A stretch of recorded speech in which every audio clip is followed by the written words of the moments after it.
Are you ready to become awesomer? Hello everyone, my name is Umar Hamid. I'm your host on the No Limit Selling podcast, where industry leaders share their tips, strategy, and advice on how you can become better, stronger, faster. Just before we get started, I've got a question for you. Do you have a negative voice inside your head? We all do, right? I'm going to help you remove that voice in under 30 days guaranteed. Not only remove it, but transform it. So instead of the voice that sabotages you, there's one that propels you to much higher levels of performance and success.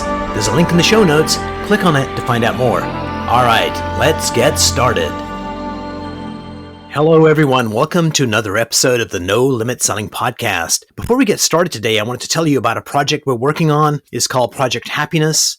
Turns out there's not enough happiness in the world. People are so busy looking at the shadows that they miss the light that surrounds them. And so we're collecting videos from people. They're 5 to 10 seconds long, and it's basically, hi, my name's Judy, and what makes me happy is whatever makes you happy. And one of the things I'm hearing from a lot of people is when they see those videos, number one, it makes them smile. And number two, they realize, I could do that. So if you feel so inclined, send a happiness video our way. 5 to 10 seconds long, and we'll make the world a happier place. And what's going to make me happy today is I get to have a great conversation with Luke Charlton. He's a guru at getting clients for experts, whether they're coaches or professionals in digital media. He's going to help you get people that want to do business with you. And one of the things that really impressed me about Luke was he's generated over 500,000 leads.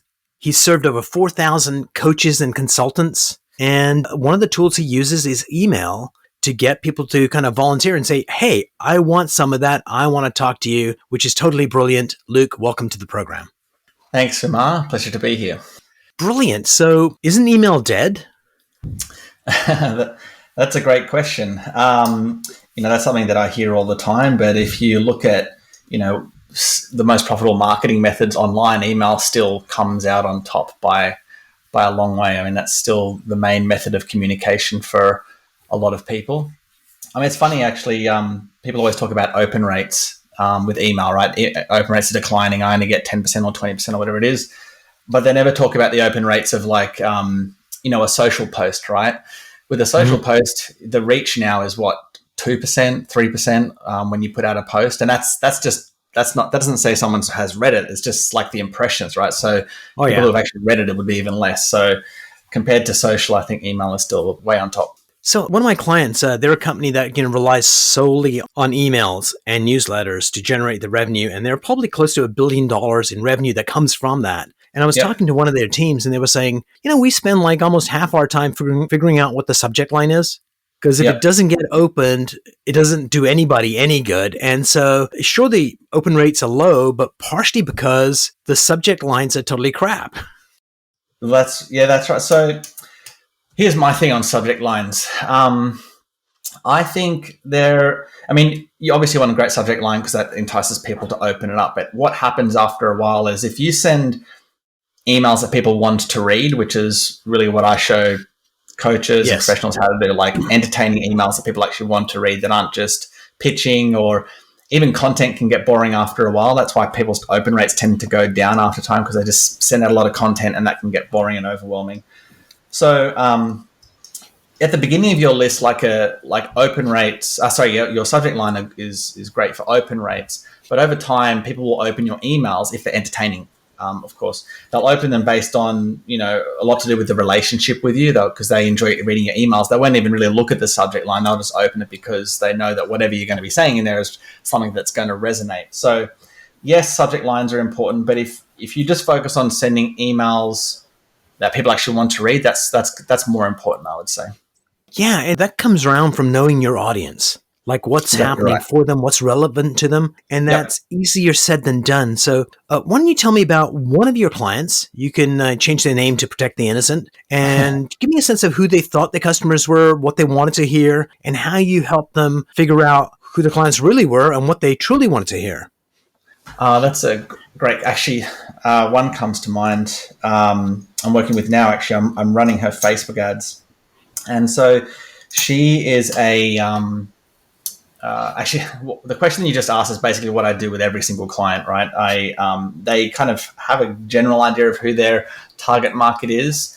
And what they do when we first start working together is even if they're earning 6 or 7 figures, I help them get even clearer on that dream client. It's so critical. I'm going to give you this example. So, the client that I'm running ads for, she helps authors and screenwriters to basically create a novel or a screenplay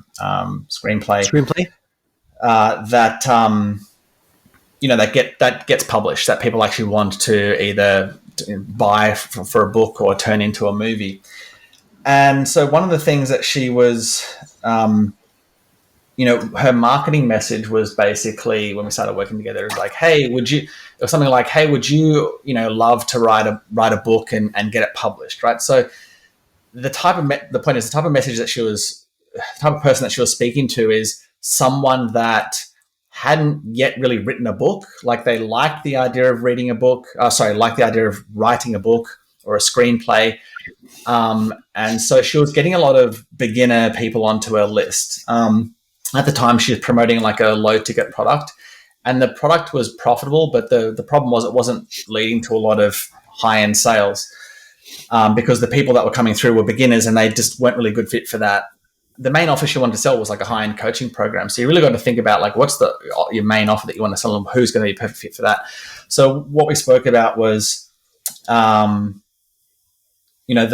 person that is going to be a good fit for that program is not someone that just that is a beginner to writing. And the reason why is someone who has never really taken the action to write a book or write a screenplay is not really qualified to spend $5,000. It's a really big investment for them. They're not really invested. So what she needed to focus on was someone who's already invested, say a professional writer that already has a draft. And then I started to get even more specific, and I said, well, why don't we target people who have been rejected, right? Who've actually gone to the effort of writing their whole kind of book draft, maybe even got it edited, to send it into a publisher and have got it rejected, right? So I said, let's create a lead magnet that says something like, 7 reasons your book was rejected, right? So that's an example of, and then we started advertising that and getting a high quality lead. And now we're changing that low ticket funnel to be more directed at that type of writer.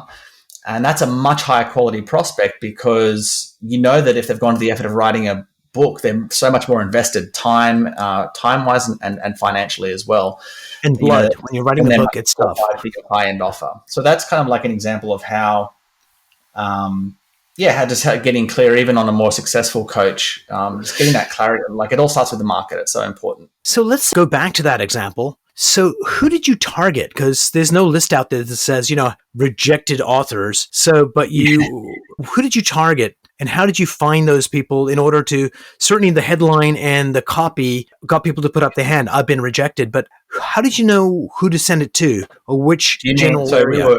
So this was via Facebook ads. Yes. So when you say who did I target, do you mean like literally in the targeting settings? Who did I target? Yeah, because that's always a tough thing for people, is like, do we go after the general public and then the headline gets people to self-select, or do you kind of be more intelligent and use the system more effectively to get the people you want? Yeah. So what I'm going to say here is going to sound really, really counterintuitive. And no matter how many times that I say it, it kind of goes in one ear and out the other of a coach. And that is, so with Facebook, it's really with most advertising platforms. With Facebook, the targeting isn't really done with the targeting settings. It sounds, again, counterintuitive. I just so you know, just some background, I've spent over $16 million on ads. So this advice comes from a lot of experience. When I launch an ad campaign, whether the client is, helping screenwriters, or whether they're in weight loss, I have a weight loss client that I run ads for, whether they're helping other coaches, whether they're helping executives, I keep the settings very broad and pretty much default. So, if we're trying to, attract women, yes, I'll choose the gender as women. That's really as specific as I get. But outside of that, you'll go age bracket? Age bracket, I leave in the beginning at 18 to 65 plus. And then if for whatever reason, like the quality, like they start attracting people, like say over 65 that just don't have the money, then we'll start to get a bit more specific. But other than that, I usually keep it 18 to 65 plus. A placements, like, where the ad is shown is quite, just on automatic, and everything else is basically stock standard.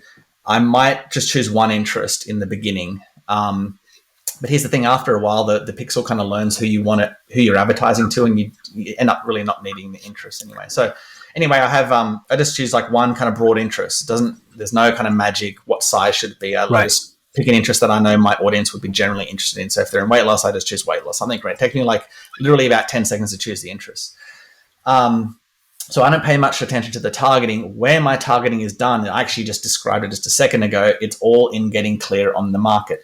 So once I get clear on that market, so for example, people that have already written a draft who've got it rejected as an author, then I use my message, my ad, I use the message to attract that person.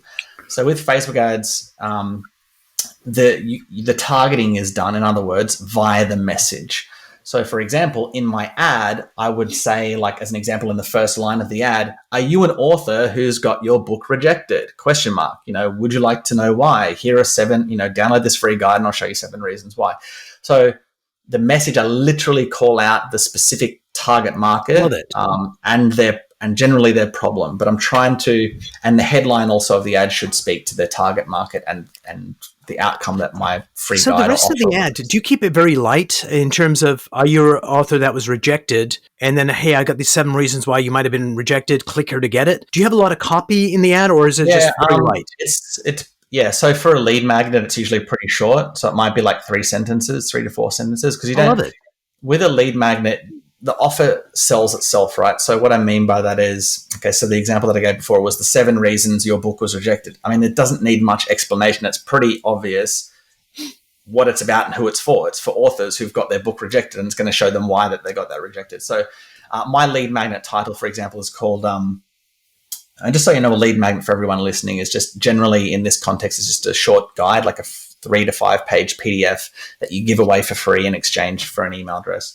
But my lead magnet, my free guide, is called the 9 email offers that get coaching clients for free. So that doesn't need, it's very clear who that's for. And what it's about. It's 9 email offers that get coaching clients for free. It's for coaches and helps them get clients for free. It's very clear. So my ad is, I think it's about 3 or 4 sentences.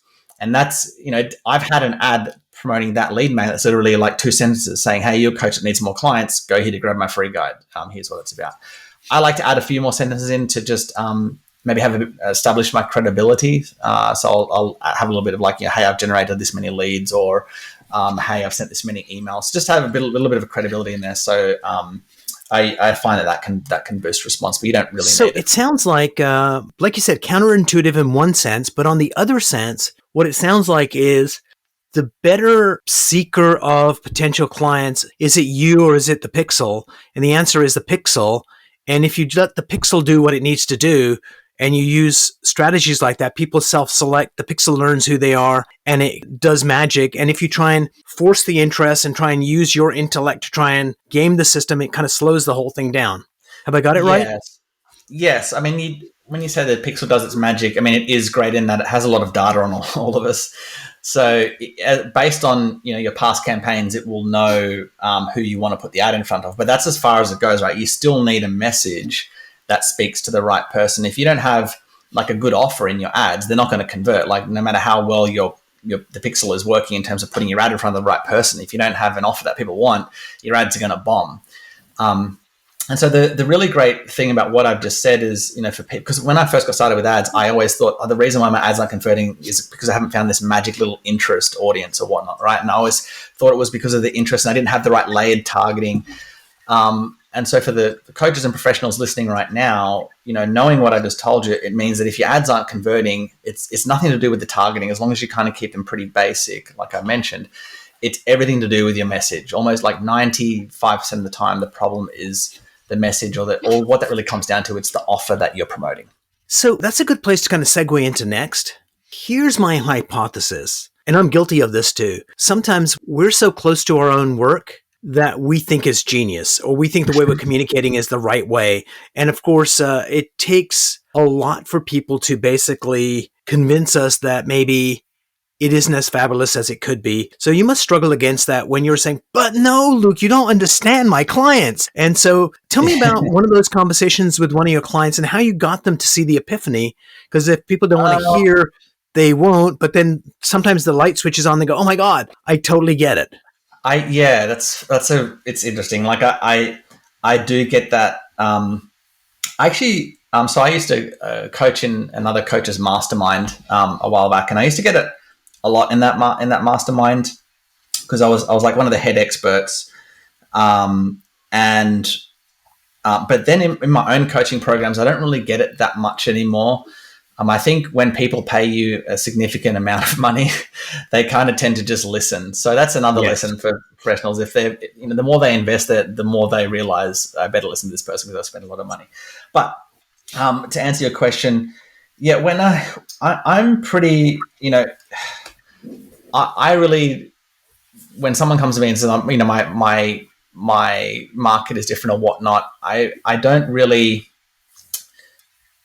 I just give my reasons for based on my past experience, saying, look, you can do what you want. This is your business, right? I don't really try to push them too much, but I'll say, look, based on my experience, marketing is marketing. It's all about, getting clear on your market, no matter whether you're a health coach or relationship coach or whatnot.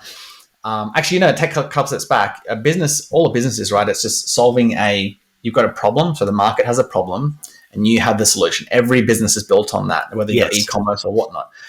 And so that's just in that demonstration, your business is not different. So if you're solving a problem, what do we have to do? We have to get clear on the market, and then we have to create an offer for that market. So I really just take it back to basics like that, and then I let them make the decision on what they want to do. And usually they come around, but what generally happens if they don't listen, they'll take action.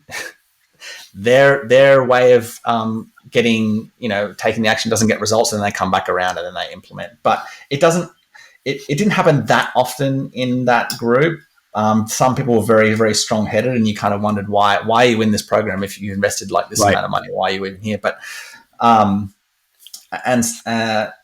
sometimes I had to kind of call them out on that, saying, kind of in a nice way, right? Saying like, hey, you're here, you've invested in this program for a reason. This is what has worked for all of our coaches and clients. So maybe just, give it a try and see what happens.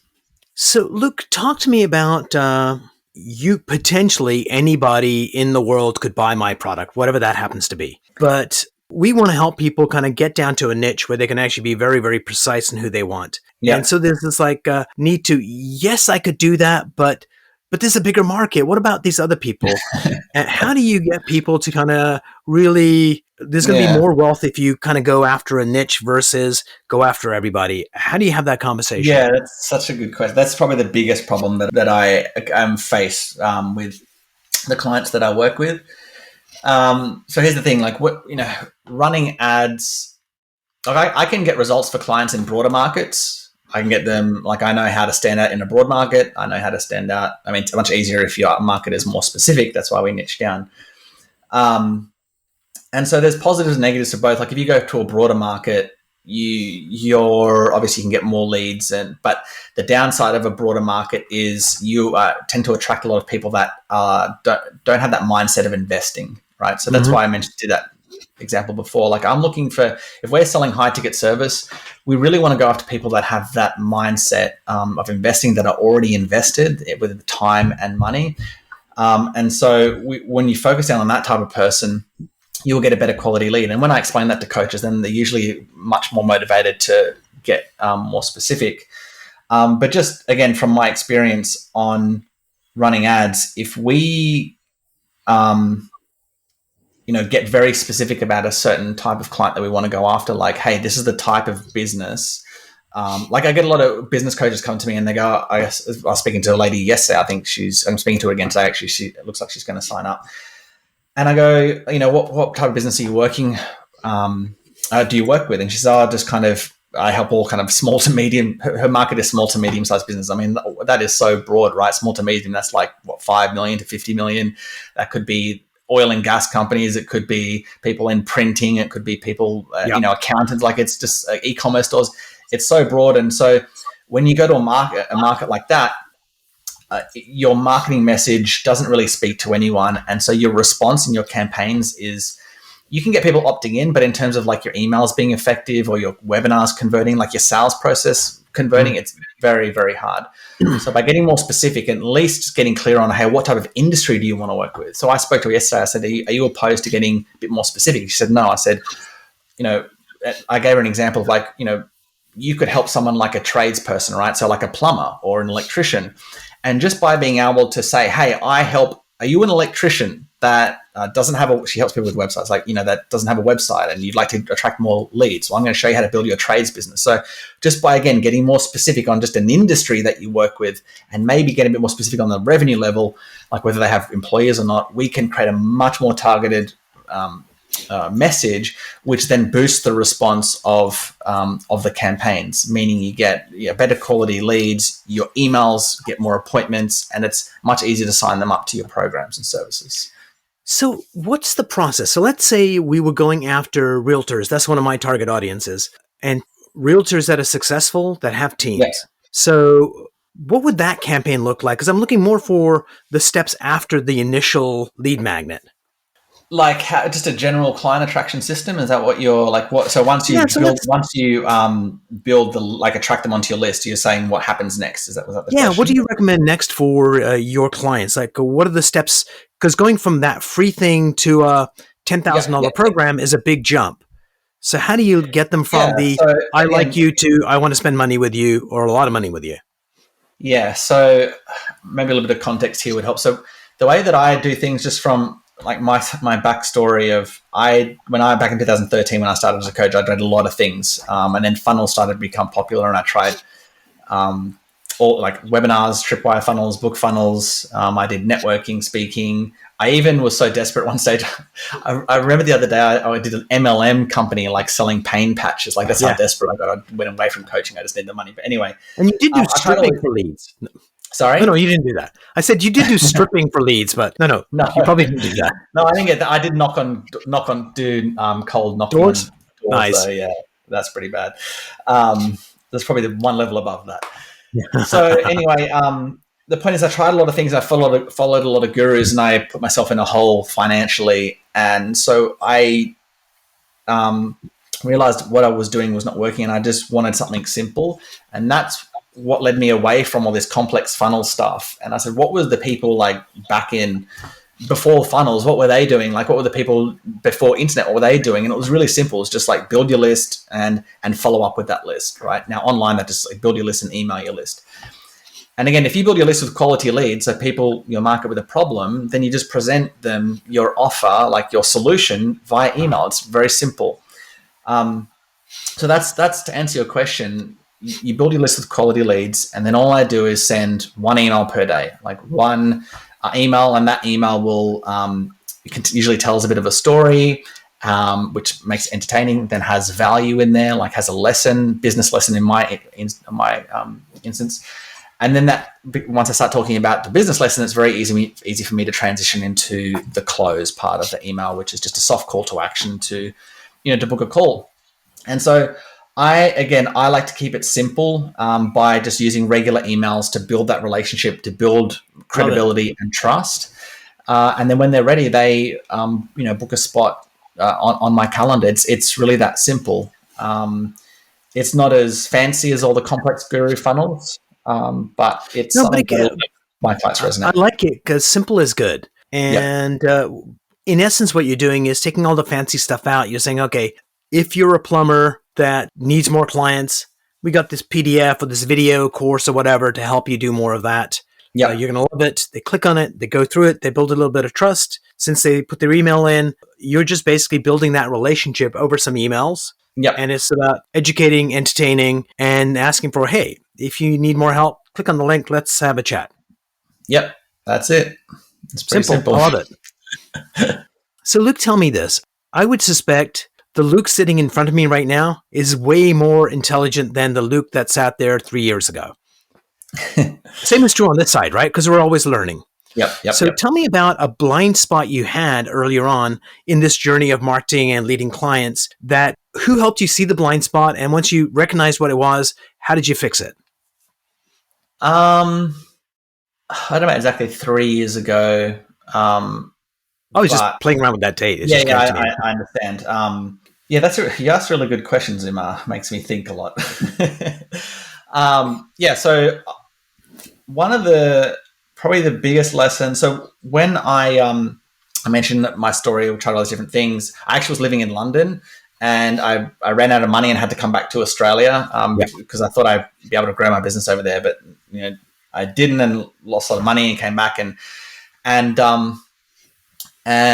I started. I realized I didn't like the free kind of lead generation strategies anymore, like going on blog posting and doing a lot of going in Facebook groups and LinkedIn groups, and I realized I had to do paid ads. So I bought this guy's course, and he put out an ad in his Facebook group saying, "Hey, he's hiring media managers like part time." I thought, well, that'd be a great way to learn from him because he's really good. Nice. And he, because I think his mastermind was like at that stage, I don't know, $30,000-$40,000 a year. So if I apply for this and get it, he's going to be paying me to learn from him. Oh yeah. So I did it, and I got the gig out of like 50 people, and his name's Jason Hornung, by the way. He's a brilliant guy. Hey, Jason. Jason, yeah. And so one of my biggest lessons from him is, what I started watching him is he was charging quite a lot of money to run Facebook ads even back then. But one of the things that I noticed, like whenever I was running ads for him or whenever we brought on new clients, we would always get results for them like right away. Like we would always hit it out of the park. And that kind of like blew me away. And then after a while, I realized why that was, right? And the reason why it was is he was very specific about the type of clients that he brought on board. Like he only brought on people that he knew that he'll get results for. So for example, like he looked for specific things about their business that he knew that he could get results. So for example, one of the markers was, are you already running ads? That's obviously, because before that he used to help all types of service professionals that didn't run ads, that just wanted to run ads, and he had to do their first campaign and build their funnel and help them craft their offer. So there was a lot of things he had to do to get them results. And he learned from that. And he instead started being more specific with his client, the clients that he brought on board. So yes, you had to be already running ads. You already have to have a converting campaign, right? Your campaign has to be converting. Doesn't necessarily have to be like making a lot of money, but at least break even. Just something for him to work with. And really those were and obviously someone that he'd like to work with as well in terms of their personality. But those two very, very important factors. And if he brought on someone that was already running ads and had a converting funnel, it's much easier then for him to get results and then scale that campaign. Right. And it's not really a lesson that he kind of brought me aside and sat me down and said, "Hey, do this." It's just something that I observed from watching him. And I've taken that on board. And just from the very first lesson that I spoke about in this interview, going back to my client who the screenwriters, like being very deliberate with the type of client that you work with. And then building a campaign around attracting that client. I love it. So we've had a nice conversation. What's a question I should have asked you that would be valuable to our listeners that I didn't? That's another really great question. You actually asked some really great questions. I'm smarter than I look. And we actually spoke about a lot of deeper things that I don't usually, most people are interested in just like, how do you generate leads? How do you, what's the email structure that you use, But we spoke a lot of deep stuff, which I thought was really good. And I think that's the most valuable stuff that you can talk about, because that's really what makes a campaign convert. But in terms of your question, one of the questions that I often get asked is Luke, like, how long will it take me to get clients with this system, with this email generating system? And I like to explain it very simply using kind of like this metaphor or analogy. So basically, imagine this is how you can really think about most campaigns like this, but in particular, this particular campaign. So let's pretend you've got 3 dominoes, right? So 1, 2, 3. And to get consistent clients, all you have to do is knock over 3 dominoes, okay? The 3 dominoes. So what's the first domino? The first one is getting someone to opt into your email list. So we spoke about that, right? You advertise a lead magnet. Now, once that's done, once that domino is knocked over, you don't have to worry about it again, because with advertising, particularly Facebook ads, you can just let that generate leads for years, right? I've been using my last lead magnet lasts for like 5 years. So a lead magnet will last a long time to keep the ad updated, you may have to change the image once every few months. My current ad's been running for about 5 months now without I haven't touched it at all. So the point is, once that's kind of knocked over, you don't have to worry about that, right? So that's done. That domino's knocked over. And then then all you do is focus on the next domino, which is the next action you want your prospect to take, which is getting an appointment. So the first action is getting them to opt in. The second action is getting them to book an appointment with you. Now that is the offer at the end of your emails. If they're not booking an appointment, it means there's something wrong with what you're saying at the end of your emails. The offer is not resonating. So you have to tweak that offer until they start, booking appointments. So you just keep sending emails until that domino gets knocked over. Okay, I've got an offer now. I've articulated the result that I'm helping them with in a way that resonates. Now they're booking appointments, right? So that domino is knocked over. So all you have to do at that stage is just let your list build on autopilot and then just send out your daily email to get those appointments. And then the final domino is signing them up to your program, right? Now, one of the great things with email that I really love is the prospects that come to you from email are very,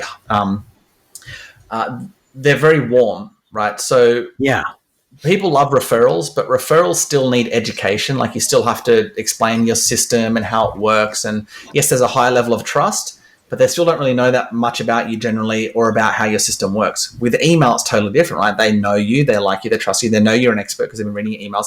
Plus, they know about your system, right? They know how it works because they've been reading your email. So when someone comes to you from email, they're highly educated, high trust, and highly educated about you and your system and how it works. At that stage, signing them up becomes a lot easier because it's just a matter then of like, do you want to help them or can you help them? And, do they have the money, really? So the conversation is much more casual. It's not like a cold prospect. It requires a lot of selling. So that's just think of a campaign like that. It's direct response principles, but I just like to use that 3 dominoes. So I love that. It's very simple as 1, 2, 3. On the emails that we exchange with our potential clients, how personal do you recommend we get? Because how important is, let's say, your story or one of your client stories of their backstory to what they're offering? Is that important, or are you just focusing on the client? Like, how do you build that trust and relationship in the emails?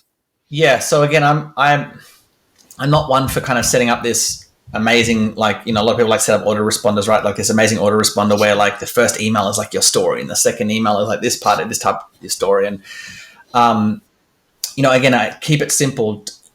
As you send daily emails, naturally your own personality, your own parts of your own story will come out, right? One day you might tell this story and the next, and then people will get to know you just over time through your email. So I wouldn't overthink it in that regards. Nice. In terms of like how personal do you get? I tell stories. I tell all types of stories in my my emails, but usually I'm trying to think of like entertaining stories. Like you want stories that you think are funny, or you think are sad, or you think that spark stories that spark an emotion within you. In terms of like, do you talk about politics? Well, that's up to the the particular coach or service professional that's sending the emails. I do dance around politics in my emails every now and then, and some religion stuff. But again, that's personal preference. It's not for everyone. But I would say in terms of your stories, you definitely want to get vulnerable as it relates to stories around your topic. So for example, let's say I've got a client, right? She helps women with IBS, irritable bowel syndrome. So any stories that she has around, so she has a story where she went to a restaurant and then all of a sudden, like she's in the middle of like, having dinner with family and she had to go and, she couldn't make it to the toilet, right? And so it was a bit of a disaster. So, but the point is that type of story, even though it's quite embarrassing, you want to tell it because it's related to your particular topic. That makes perfect sense. Yeah. All right, and that's brilliant. Anyway, go ahead. No, that's brilliant. So basically, you're staying in the topic area, you're showing your mastery and also your vulnerability as you go through it, and it's just a daily check-in with a friend. Yeah, exactly right. Yeah, so when you're writing an email, a good point of practice is to just imagine your dream client sitting in front of you, like at a coffee shop or whatever, and you just write it. It's just a conversation. It's just exactly just like you would send an email to a friend or family member. Don't overthink it. Just tell the story as you would tell it to them, and then talk about the IBS lesson or the business lesson or the dating lesson from that story, and then transition to your close. It's pretty straightforward. And so typically, I suspect the email is going to be a page or two, nothing too lengthy, just as long as it's enough to tell the story. Yeah, how long? Yeah, it's kind of like how long is a piece of string. You just tell the story however long it takes to tell the story. Obviously, you want to be pithy, right? You want to be to the point. You don't want to kind of drone on. Um, um, but so my emails are generally around 300 to 500 words. But there are some emails that will go a lot longer simply because the story needs to be, it takes a lot longer to tell, if that makes sense. But generally, it's about 300 to 500 words for an email. Oh, love it. So, Luke, a couple of questions before we leave. What's one mind hack that you would recommend to people to make them more productive, happier, smarter, sexier? What would you like to share with our listeners and viewers? A mind hack. That's another really good question. See, it's funny that you asked that question because I'm all about, and I talk a lot about this in my emails, about not looking for hacks or like ninja tricks or kind of like easy routes to success. And maybe that is my message in terms of like I get up at to about 2:45 in the morning, and there's no like hack to that. I go to bed early, and it's just insanity. But it's not like I go to bed at 11 and wake up at 2:45. I go to bed at 8:30, and so for me, the way that my body works, I can have 6 hours sleep, 5.5, and I feel great. Yeah. But if I went to bed at 10 and had that 6 hours sleep, I feel not good at all. So it just works with my body. But the point is, I guess if we're talking hacks, just find what works for you. Sleep is obviously very important, but in terms of when you sleep and when you wake up, find what works for you. In terms of your morning routine, like you see this a lot, like this, for your morning routine, you need to meditate, you need to do this, you need to do that. If you did everything that the gurus tell you to do in your morning routine will literally go for like 6 hours. Like there's so many things that they tell you that you have to do.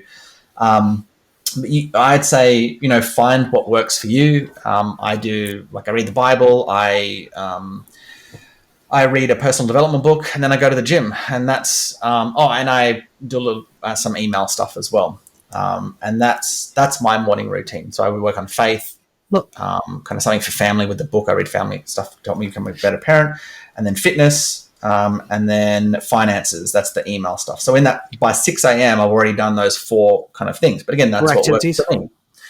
Yeah, so nice. And I think what I took away from that really was probably the best mind hack. Be yourself, because we're so busy trying to be like the guru or what people expect us to be, right. that if you find the rhythm where you sleep best, that's the best time for you. And if you've got an understanding spouse, you can have schedules that slightly alter a little bit, rather than we both have to wake up at the same time and do the same thing. Second question for you, and of course, this is how I started the program. Luke, what makes you happy? What makes it's funny. I was thinking about that question just last night. What makes me happy? One of the things that really makes me happy is, so after I finish that morning routine, so it's about, what time is it right now? It's about 6:30 in the morning right now. So right about now, my family is waking up, and when they wake up, my partner Alana, she knocks on the wall, and I can, so that's my signal to basically come up. And help them get ready for the mornings to start making breakfast and whatnot. So that's what makes me happy is when, I love doing my work. I'm kind of an independent person, but being able to... That knock in the morning makes you happy? Sorry? That knock in the morning makes you happy? Not so much the knock. It's going up and then, because they're still all lying in bed. So it's just coming into the room and Indy, Olive, who's she's about 18 months old, and then Indy, who's 3 or turning 4 in a couple of weeks. They're still lying in bed with Alana, and so I just go lie down with them, and we just have a chat, and it's nice to walk into that room and see them there in the morning. So that's what makes me happy. Brilliant. Luke, I took a lot of notes. Thank you so much for being on the program. I really enjoyed it, and here's what I enjoyed most is you don't know anything. Basically, I kid there. Everything you do is very simple and elegant, and it's easy to do, and you've taken all the complication out of things. There's a quote from Einstein, I don't care for simplicity unless it's on the other side of complexity. And that's what you've done, is just learned your lessons, and you've got a really simple thing. Like you said, hey, the 3 dominoes, that's like freaking huge. Thank you so much for your expertise and your generosity. My pleasure, Amar, and thanks for the great questions that really made me think. So thank you.